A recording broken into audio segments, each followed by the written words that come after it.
আহোঁতেতো গায়ত্ৰী মহন্তই আহিছিলো, কিন্তু যেতিয়া গাঁওখনলৈ সোমাই আহিলো ক'ব নোৱাৰাকে মই জোনালীয়ে হৈ পৰিলো। আৰু এই ঘৰখনত এতিয়া মই নিজকে জোনালী হিচাপেই মানে যিফালে যাওঁ সেই জোনালীজনীকে দেখো, নেত্ৰকাইকে দেখো। চোতালখনত আমি মানে শ্বুটিং যেতিয়া কৰিছিলো এই গোটেই ঘৰটো আমাৰ হৈ গৈছিলে। আৰু সেইকাৰণে মই কৈছো এই বৰ্তা বৰমা তেওঁলোকৰ যথেষ্ট ত্যাগ আছে আমাৰ জোনবাইখনৰ কাৰণে। ঘৰখন আৰু গাঁওখন যথেষ্ট পৰিৱৰ্তনটো হৈছে, কিন্তু বানে যেনেকে বিধ্বস্ত কৰি পেলাইছে, এতিয়া আচলতে সেই আমি যিটো ৰূপ দেখি গৈছিলো গাঁওখনৰ, আৰু যেনেকে আমি ঘৰখন এতিয়াও বুকুৰ মাজত যেনেকে কঢ়িয়াই লৈ ফুৰো, সেই ঘৰখনটো সম্পূৰ্ণৰূপে সলনি হৈ গ'ল। গোটেই ধ্বংস কৰি দিলে বানে।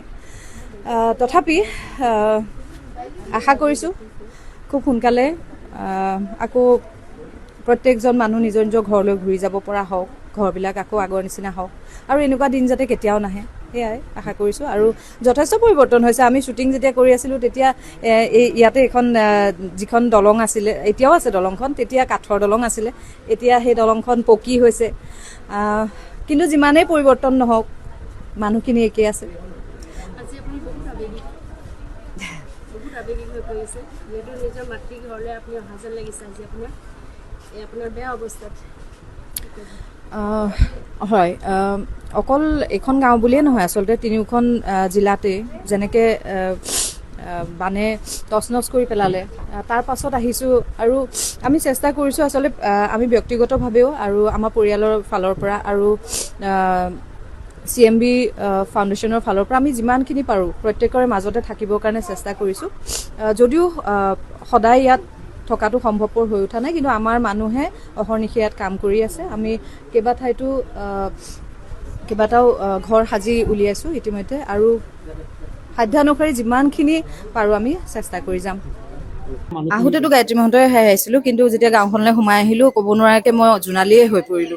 আৰু এই ঘৰখনত এতিয়া মই নিজকে জোনালী হিচাপেই মানে যিফালে যাওঁ সেই জোনালীজনীকে দেখো, নেত্ৰকাইকে দেখো।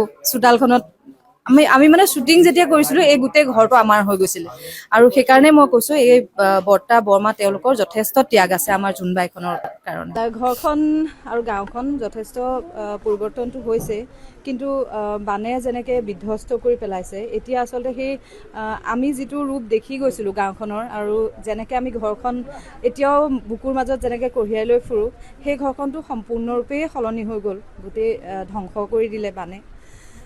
তথাপি আশা কৰিছোঁ খুব সোনকালে আকৌ প্ৰত্যেকজন মানুহ নিজৰ নিজৰ ঘৰলৈ ঘূৰি যাব পৰা হওক, ঘৰবিলাক আকৌ আগৰ নিচিনা হওক, আৰু এনেকুৱা দিন যাতে কেতিয়াও নাহে, সেয়াই আশা কৰিছোঁ। আৰু যথেষ্ট পৰিৱৰ্তন হৈছে। আমি শ্বুটিং যেতিয়া কৰি আছিলোঁ তেতিয়া ইয়াতে এখন যিখন দলং আছিলে, এতিয়াও আছে দলংখন, তেতিয়া কাঠৰ দলং আছিলে, এতিয়া সেই দলংখন পকী হৈছে।